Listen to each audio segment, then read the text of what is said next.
है। तो यहाँ पर आप देख रहे हैं कि ये आपके पास ये वेक्टर है,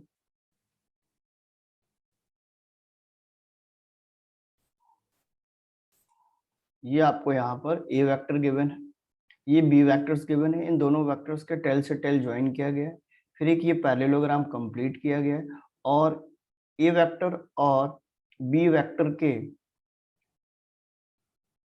मिड से जो डायगोनल जा रही है वो आपके लिए क्या है, आर वेक्टर है। और R vector is equal to है basically A vector plus B vector.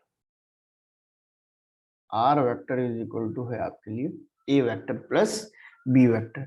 तो इस आर वेक्टर को अगर हमें कैलकुलेट करना है, मतलब रिजल्टेंट वेक्टर को कैलकुलेट करना है, तो हमें क्या करना चाहिए? तो हमें ये जो डायगोनल, अगर इस डायगोनल की हमें लेंथ पता चल जाए तो वो रिजल्टेंट का मैग्नीट्यूड्स बताएगी।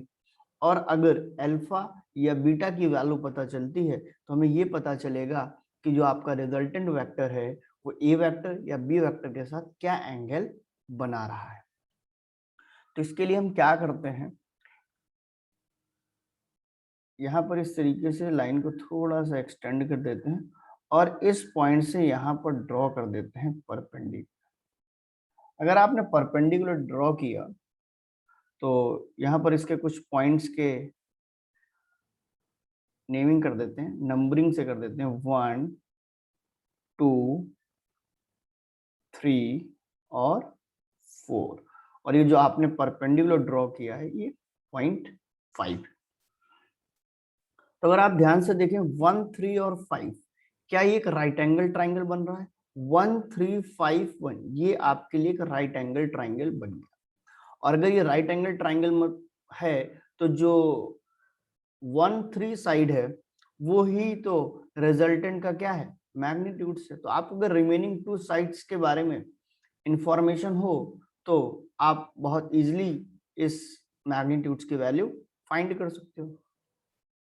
तो यहाँ पर अगर आप ध्यान से देखें 1 और 2, इसका मैग्नीट्यूड तो ए है, और बी वेक्टर्स यानी 1 4 के जस्ट पैरेलल 2 3 है, यानी अगर ये बी वेक्टर है तो इसका भी मैग्नीट्यूड क्या होगा, बी होगा।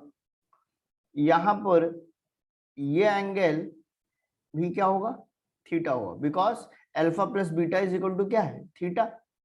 और ये लाइंस क्या है, पैरेलल है, तो हॉरिजॉन्टल के साथ 1 और 4 अगर थीटा एंगल बना रही है तो 2 3 भी क्या करेगी, थीटा एंगल बनाएगी। यानी कि आप देख रहे हैं कि आपको 3 5 और 2 5 ये साइड की वैल्यू चाहिए। तो हम अगर एक कंसिडर करें ट्राइंगल 2 3 5, तो अगेन ये 2 3 5 भी क्या है, एक राइट एंगल ट्राइंगल है जहां पर बी क्या है, इसकी हाइपोटेनस है, और हमें मान लो 3 5 की वैल्यू चाहिए। ठीक, तो हम क्या कह सकते हैं, इसको 3 5 की साइड को हम x ले लेते हैं और 2 5 की साइड को हम y कह देते हैं। तो इन ट्राइंगल 2 3 5 अगर sine theta is equal to लिखना चाहें तो साइन थीटा इक्वल टू क्या होगा, अपोजिट, यानी कि ये x डिवाइडेड एडजेसेंट b। तो यहां से देखेंगे कि x इज इक्वल टू आ जाएगा आपके लिए b sine theta, x is equal to b sine theta. और इसी ट्राइंगल में, triangle 2 3 5 cos theta is equal to अगर हम बात करें तो cos theta is equal to आपके लिए होगा एडजेसेंट अपॉन हाइपोटेनस, यानी y बाई b। तो यहां से आपको पता चलेगा y is equal to b cos theta, y is equal to आपको पता चलेगा b cos थीटा। अब आप ध्यान से देखें इन ट्राइंगल 1 3 5, अगेन एक राइट एंगल ट्राइंगल है, तो 1 3 साइड का स्क्वायर यानी कि r का स्क्वायर इक्वल टू 1 5 साइड, यानी जो कि 1 2 प्लस 2 5, या लिखना चाहें तो क्या है वो a प्लस वाई का होल स्क्वायर प्लस 3 5 साइड क्या है, x का स्क्वायर।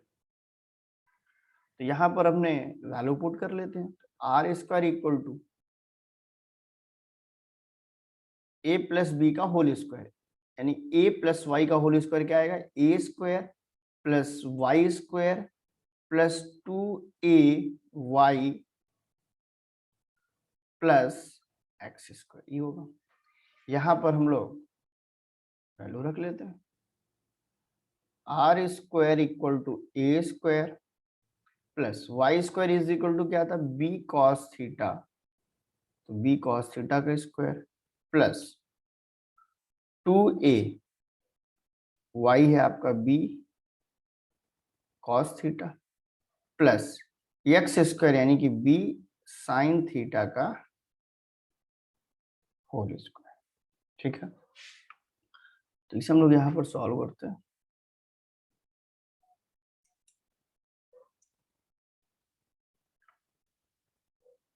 तो आप देखेंगे कि R square is equal to क्या आने वाला है,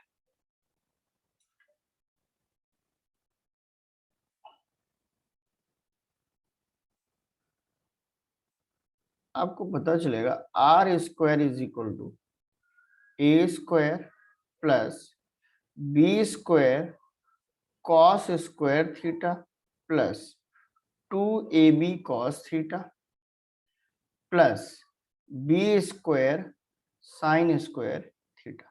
10th क्लास में आपने ट्रिग्नोमेट्रिकल आइडेंटिटी पढ़ी है, sine square theta plus cos square theta is equal to 1। यहां से आप देखेंगे R square is equal to A square, अगर यहां से आपने A square plus B square और B square cos square theta plus B square sine square theta से आपने बी स्क्वायर कॉमन लिया, तो क्या आएगा, बी स्क्वायर कॉमन लिया तो आप देखेंगे कि cos square theta plus sine square theta ये आएगा प्लस 2ab कॉस थीटा। तो यहां से आप देखेंगे कि R square is equal to A square plus B square, cos square theta plus sine square theta आपका 1 हो जाएगा, तो ये सिर्फ बचेगा B square plus 2ab cos theta. तो इस तरीके से रिजल्टेंट का जो मैग्नीट्यूड्स आएगा वो आएगा square root of A square plus B square plus 2ab cos theta. इस रिजल्ट्स को आपको किस तरीके से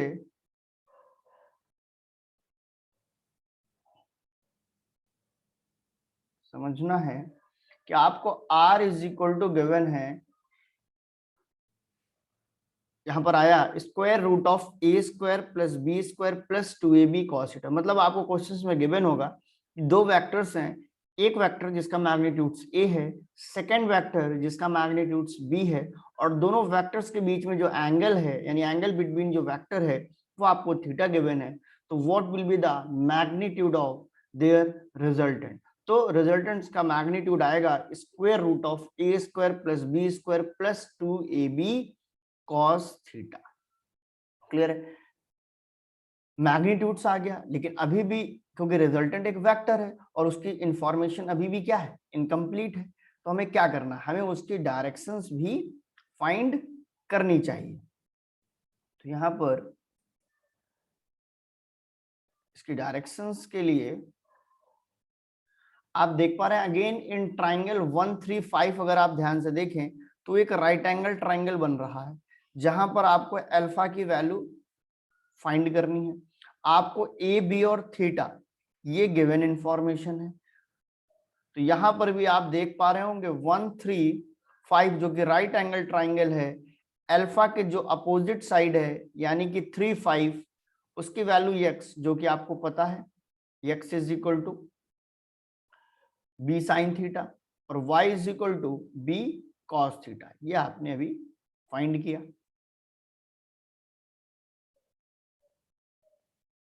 तो यहां पर आप डायरेक्शंस निकालने के लिए क्या कर सकते हैं, डायरेक्शंस निकालने के लिए tan alpha is equal to in triangle 1 3 5 tan alpha is equal to opposite यानी 3 5 जो कि x है डिवाइडेड एडजेसेंट जो कि आपके लिए हो जाएगी a प्लस वाई। अगर ये वैल्यू रखी तो आप देखेंगे कि tan अल्फा इक्वल टू आएगा x यानी कि b sine theta divided a plus b cos theta. तो इस तरीके से अल्फा, यहां से आप अल्फा फाइंड कर लेंगे। tan alpha is equal to b sine theta divided a plus b cos theta.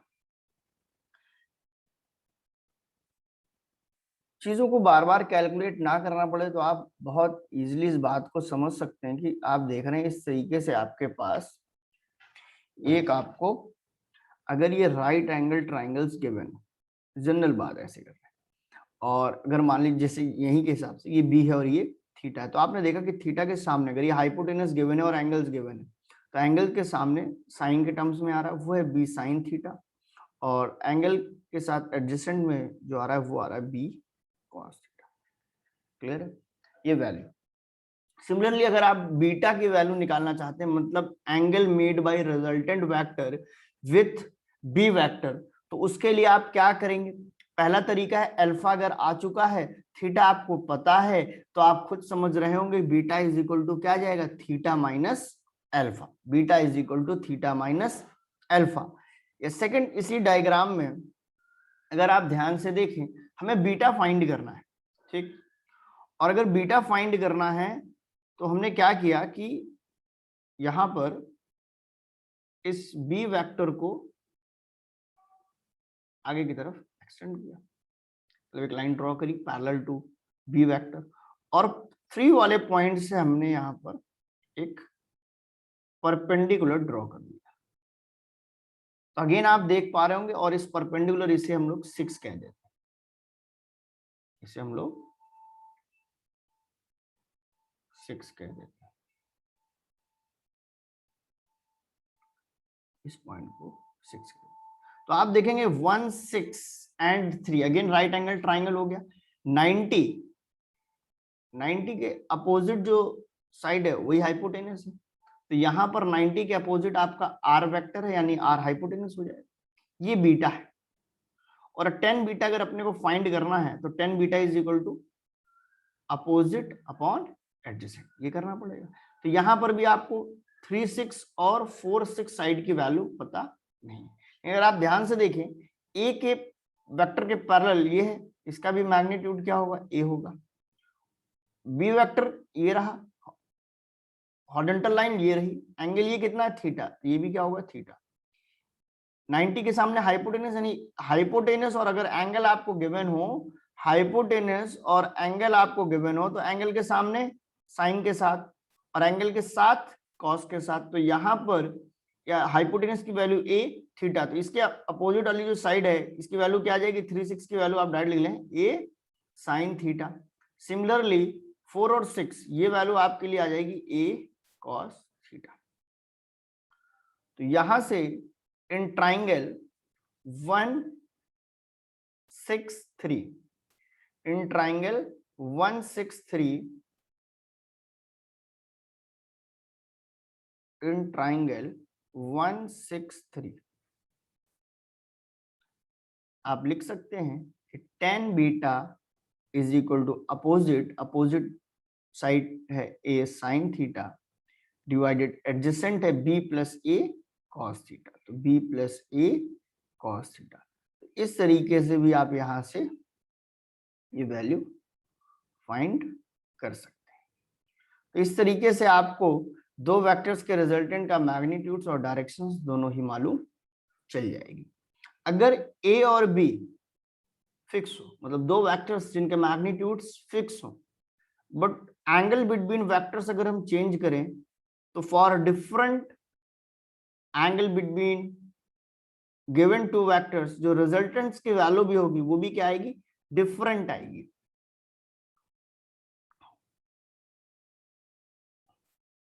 तो यहां पर अब हमारे पास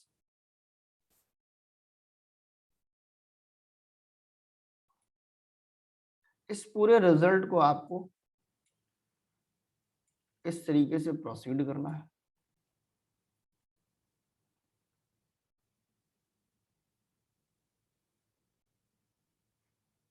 ये आपके लिए ए वेक्टर है, ये आपके लिए बी वेक्टर है, ये थीटा एंगल बिटवीन वेक्टर्स, अगर ऐसा गिवन है तो ये आपके लिए रिजल्टेंट आर वेक्टर होगा। आर वेक्टर ए के साथ अल्फा और बी के साथ बीटा एंगल बना रहा होगा। इस आर वेक्टर का जो मैग्नीट्यूड आएगा वो square root of A square plus B square plus 2ab cos theta होगा, and tan alpha is equal to b sin theta divided a plus b cos theta, and tan beta is equal to a sin theta divided b plus a cos theta। अब अगर हम कुछ special cases की बात करें जिसको हम लोग ओरली समझ चुके हैं कि if A and B fix कर दिया हमने फर्स्ट कि if theta is equal to अगर 0 डिग्री, मतलब given two vectors are parallel, तो उसके रिजल्टेंट के लिए आप जान रहे होंगे ए और बी की जो वैल्यू फिक्स है तो रिजल्टेंट का मैग्नीट्यूड क्या है, square root of A square plus B square plus 2ab cos theta, और cos 0 की वैल्यू होती है 1, cos 0 की वैल्यू होती है 1। तो आप जब यहाँ पुट करेंगे तो आप देखेंगे कि आएगा A square plus B square plus 2ab, जो कि a प्लस बी के होल स्क्वायर का फॉर्मूला होता है। ये ट्रिग्नोमेट्रिकल आइडेंटिटी आपने पढ़ी है, sorry algebraic. a plus equations a plus B का whole square equal to A square plus B square plus 2ab। Similarly a minus B का whole square equal to A square plus B square minus 2ab। तो यहाँ पर theta is equal to 0 आया तो ये बचेगा A square plus B square plus 2ab, जो कि है a प्लस बी का होल स्क्वायर, और किसी स्क्वायर का अगर आप स्क्वायर रूट निकालेंगे तो आपका क्या आएगा, वो वैल्यू आ जाएगी, यानी a प्लस बी। तो आपने देखा कि अगर थीटा 0 है तो जो r वेक्टर है इसका जो मैग्नीट्यूड्स है वो इक्वल टू क्या है, a प्लस बी। बट इस रिजल्ट में थोड़ा सा आपको ध्यान देना है, कई बार स्टूडेंट कंफ्यूज होते हैं। ये जो r वेक्टर है ये क्या है, ये r वेक्टर है a vector plus b vector का मैग्नीट्यूड, और a क्या है, this is the magnitude of a vector plus b क्या है, this is the magnitude of b vector. Clear है? तो अगर थीटा 0 होगा तो सिंपली मैग्नीट्यूड्स ऐड हो जाएंगे, ये हम प्रैक्टिकली भी फील भी कर लेते हैं। Second, if theta is equal to 180 degree, यानी कि अगर given two vectors are anti parallel, तो cos 180 की वैल्यू होती है -1, cos 180 की वैल्यू होती है -1। जैसे ही आप यहाँ पर A square plus B square plus 2ab cos 180 करेंगे तो cos 180 -1, तो आपको मिलेगा यहाँ पर A square plus B square minus 2ab, जो कि होता है a माइनस बी का होल स्क्वायर। आप स्क्वायर रूट निकालेंगे तो यहाँ से जो रिजल्टेंट्स की वैल्यू आ जाएगी वो आ जाएगी आपकी a माइनस बी।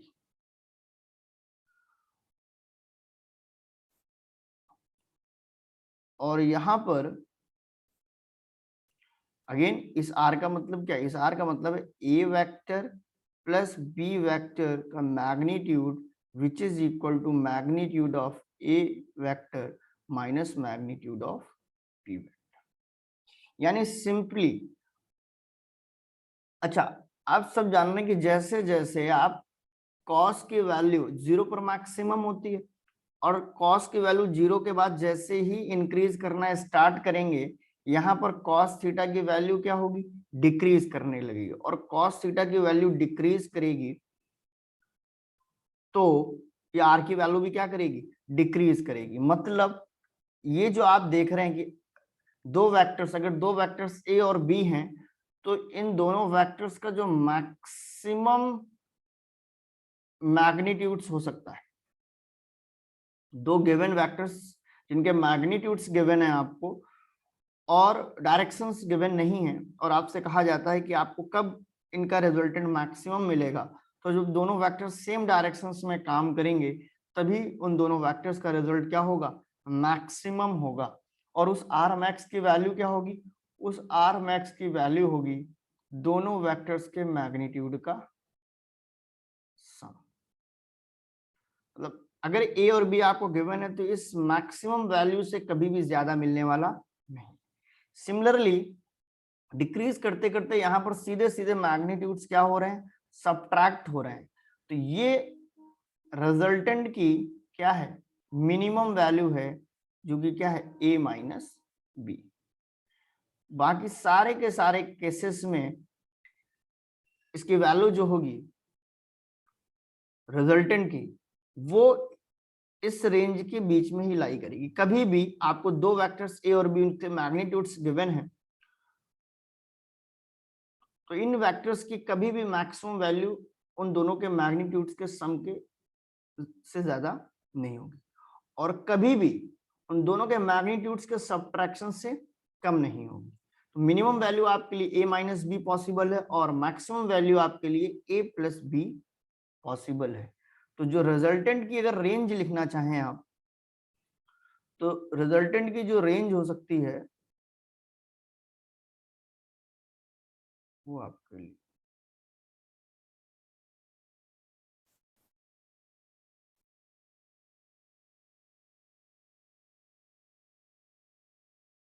रिजल्टेंट जो है शुड बी लेस और equal to R max, greater और इक्वल टू आर मिनिमम।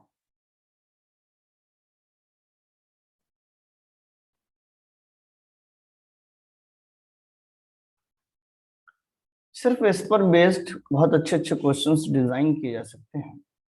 कि अगर हम आपसे क्वेश्चन है आपके लिए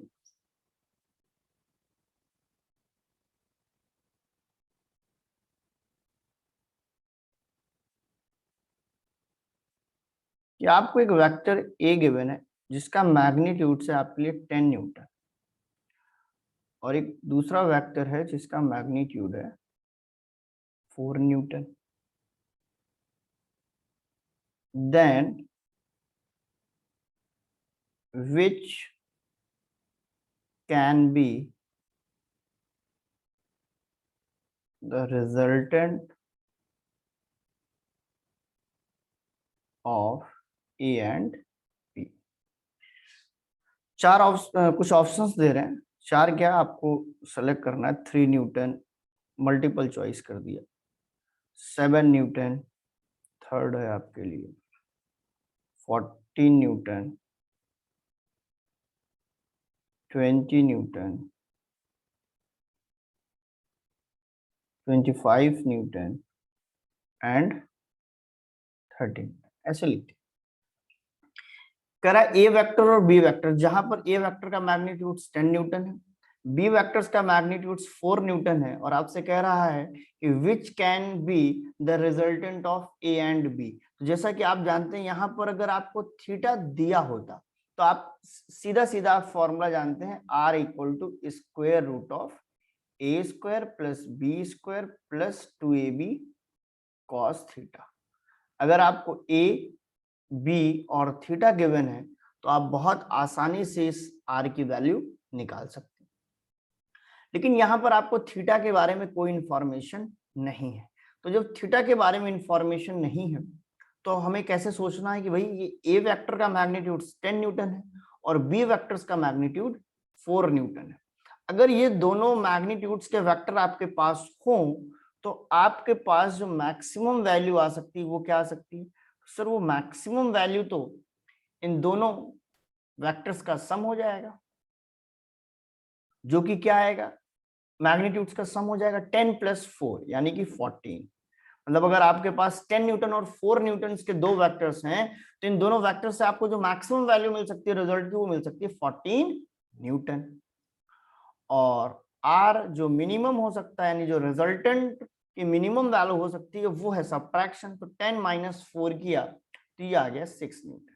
अब आप जानते हैं कि 6 न्यूटन से वैल्यू कम नहीं हो सकती और 14 न्यूटन से ज्यादा नहीं हो सकती। तो यहां पर जो भी आंसर्स में 14 न्यूटन से ज्यादा है वो क्या हो जाएंगे, रॉन्ग हो जाएंगे, क्योंकि कह रहा है which can be the resultant of A and B.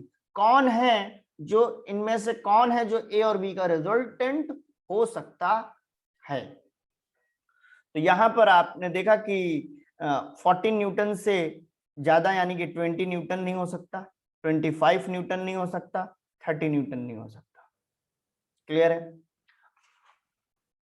40 Newton हो सकता है, थीटा इज इक्वल टू 0 पर 40 न्यूटन वैल्यू पॉसिबल है। सेकंड, 6 न्यूटन से कम नहीं हो सकता। 6 न्यूटन से कम जो भी होगा वो भी आपके लिए आंसर्स नहीं, यानी 3 न्यूटन नहीं होगा।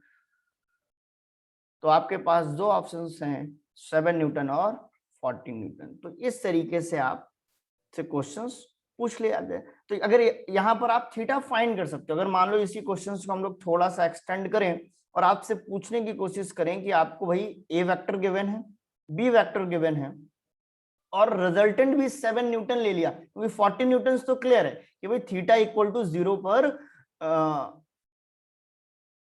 इसका रिजल्टेंट 40 न्यूटन आएगा। थीटा इज इक्वल टू 0 पर इसका रिजल्टेंट 40 न्यूटन आएगा। लेकिन अगर हमने कहा कि भाई चलो रिजल्ट अगर 7 न्यूटन आ रहा है तो उस समय एंगल क्या होगा, तो भी आप इजिली फाइंड कर सकते हैं। तो सपोज आपको यही क्वेश्चंस ले रहा हूं, यहाँ पे थीटा कैलकुलेट, जस्ट फॉर्मूले का एप्लीकेशंस है जिससे आपको चीजें समझ में आए और फिर चीजों को इतना सिंपली नहीं करना है हमें, थोड़ा सा। और इसी क्वेश्चंस में आपको मान लीजिए मैग्नीट्यूड्स ऑफ ए वेक्टर दिया गया है 10 newton, magnitudes of B vector दिया गया है 4 न्यूटन और आपको जो आर वेक्टर है इसका मैग्नीट्यूड है 7 न्यूटन। तो आपको थीटा फाइंड करना है, यानी angle between A vector and B vector. तो सिंपली आप क्या कर देंगे, सिंपल ही आप फॉर्मूला अप्लाई कर देंगे, R square equal to A square plus B square plus 2ab cos theta. तो क्या हो जाएगा,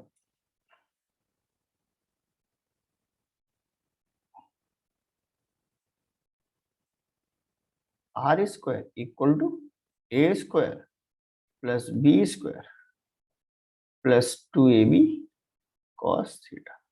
तो यहाँ r इज इक्वल टू क्या लिखेंगे आप, 7, तो 7 का square is equal to a यानी कि 10 का स्क्वायर प्लस b 4 का square plus 2 into 10 into 4 into cos theta. तो यहाँ से आप देखेंगे 7 का स्क्वायर 49, 10 का square 100 plus 16 plus 80 cos theta.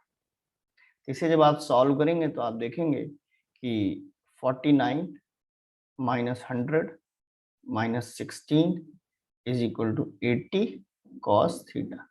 तो यहाँ से आप देखेंगे cos theta is equal to, यहाँ पर 49 151 माइनस 51 और माइनस का 16 डिवाइडेड 80, इसे सॉल्व करेंगे आएगा माइनस का 6 7 डिवाइडेड 80। इस तरीके से आप थीटा फाइंड कर सकते हैं। क्लियर है? नेक्स्ट इसी पर बेस्ड एक क्वेश्चन और,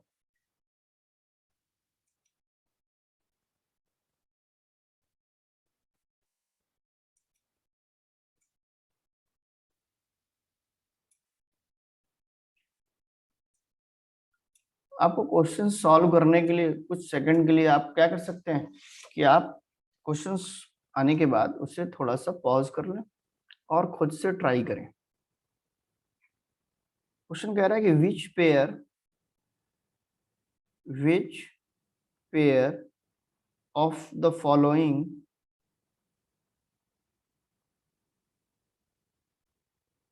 forces will never give resultant force of 2 Newton, and options are 2 Newton and 2 Newton, second 1 Newton and 1 Newton, third option 1 Newton and 3 Newton, and 4 options 1 Newton and 4 Newton. Question कह रहा है कि which pair of the following forces will never give the resultant force of 2 Newton. मतलब यहाँ पर आपको 4 options में 4 pairs given है, यानी कि एक तरीके से आपको ए वेक्टर और बी वेक्टर दिया गया है ऑप्शंस में, और आपको ये सेलेक्ट करना है कि ए और बी की वैल्यू अगर आप इन पेयर्स में कंसीडर करते हैं तो रिजल्टेंट की वैल्यू 2 न्यूटन किसमें नहीं हो सकती है। तो सबसे पहले आपने यहाँ पर भी थीटा के बारे में आपको कोई जानकारी नहीं है, तो आप हर पेयर के लिए क्या फाइंड कर सकते हैं, हर पेयर के लिए भाई अगर आपके पास ए की वैल्यू 2 न्यूटन और बी की वैल्यू 2 न्यूटन हो तो इस पेयर के लिए आर मैक्स की वैल्यू क्या आ जाएगी, रिजल्टेंट आएगा 4 न्यूटन और मिनिमम 2 माइनस 2 यानी कि मिनिमम आएगा 0 न्यूटन।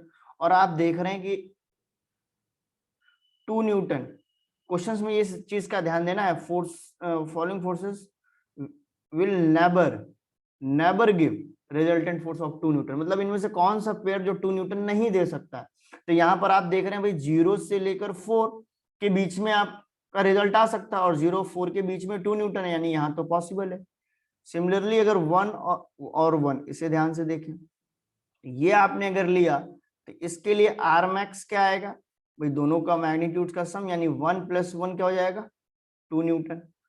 और मिनिमम के लिए क्या करेंगे 1 - 1, यानी आर मिनिमम की जो वैल्यू होगी 1 - 1 0 हो जाएगा। थर्ड के लिए अगर आप आते हैं तो यहाँ पर आर मैक्स 1 + 3 यानी 4 न्यूटन, मिनिमम वैल्यू आएगी 3 - 1 यानी 2 न्यूटन।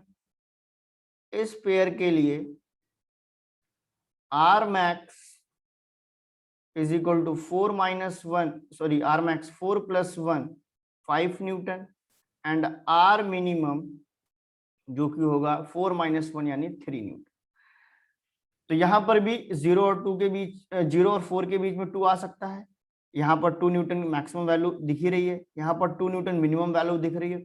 यहाँ पर अगर आप ध्यान से देखें तो 2 न्यूटन, यहाँ पर मिनिमम वैल्यू आ रही 3 न्यूटन, और अगर आपने 1 और 4 न्यूटन फोर्सेस लिए तो 3 न्यूटन यानी मिनिमम वैल्यू से कभी भी वैल्यू कम नहीं आएगी। तो 1 न्यूटन और अगर 4 न्यूटन लिया तो मिनिमम वैल्यू है 3 और 2 न्यूटन इस 3 न्यूटन से यानी मिनिमम वैल्यू से भी कम है, यानी कि आपको कभी भी अगर आपने 1 न्यूटन और 4 न्यूटन लिया तो कभी भी आपको रिजल्टेंट 2 न्यूटन मिलने वाला नहीं है। क्लियर है। और इस पर बेस्ड ये रीजन एबिलिटी बेस्ड कुछ बढ़िया क्वेश्चंस थे जो आपने, अब मान लीजिए आपसे दो वेक्टर्स का जो रिजल्टेंट है आर मैक्स वो आपको दिया गया 14 न्यूटन, ठीक है, और टू वेक्टर्स के रिजल्टेंट की जो मिनिमम वैल्यू है वो आपको दे रखी है 2 newton. R max is equal to 14 newton, R minimum 2 newton of two forces. Question कह रहा है then find the value of forces. R max यानी टू फोर्सेस के का मैक्सिमम वैल्यू आपको 40 न्यूटन दे रखी है और मिनिमम वैल्यू आपको 2 न्यूटन दे रखी है। तो आपको पूछा जा रहा है कि भाई फोर्सेस की वैल्यू क्या होगी, तो आपने कहा सर ये तो बहुत ही आसान हो जाएगा हमारे लिए। क्यों? क्योंकि आप जानना है अगर सपोज एक फोर्स ए है और दूसरा फोर्स आपके लिए बी है तो आप क्या करेंगे, आप कहेंगे कि R max is equal to A plus B, जो कि इक्वल टू क्या हो जाएगा 14 न्यूटन हो जाएगा। Similarly R minimum is equal to A minus B होगा, जो कि क्वेश्चंस में दे रखा है 2 न्यूटन। ये आपके लिए इक्वेशन फर्स्ट हो गई, ये इक्वेशन सेकंड हो गई। अगर आप इन दोनों इक्वेशंस को ऐड करेंगे यानी equation first plus equation second, तो आप देखेंगे बी से बी कैंसिल हो जाएगा।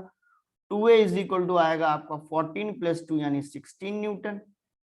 तो यहां से a इज इक्वल टू क्या आ जाएगा 16/2 यानी कि 8 न्यूटन। ये वैल्यू आ गई 8 न्यूटन। अब आपको a + b 14 न्यूटन मालूम है तो b इक्वल टू क्या आ जाएगा 14 - 8।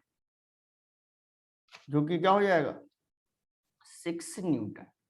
तो इस तरीके से आप ए और बी की वैल्यू क्या कर सकते हैं, ए और बी की वैल्यू फाइंड कर सकते हैं। क्लियर है?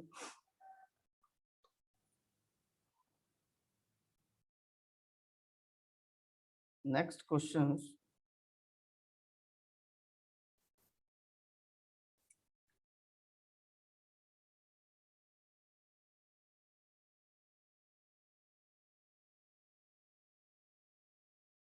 अगेन ये क्वेश्चंस आपसे कह रहा है कि when two vectors of magnitude p and q are inclined at an angle theta. Correct? The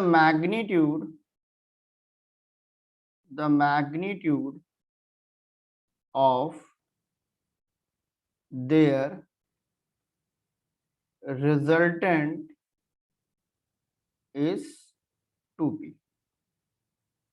When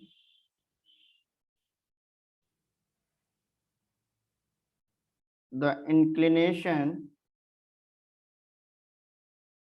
is changed to 180 minus theta. Correct? The magnitude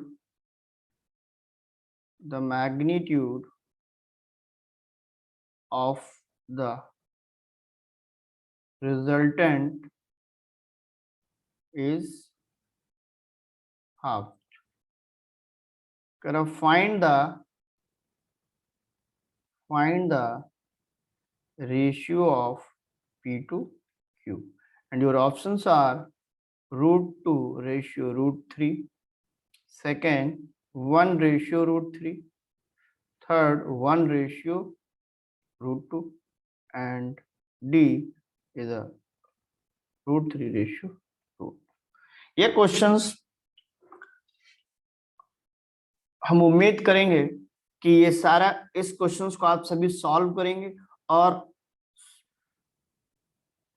comment पर व्हाट्सएप ग्रुप में आप इसका आंसर्स जो है मैसेज करेंगे। क्लियर है? और जिन लोगों को ये क्वेश्चंस नहीं आएगा उनको हम लोग नेक्स्ट क्लास में इस क्वेश्चंस को डिस्कस करेंगे। So thank you class.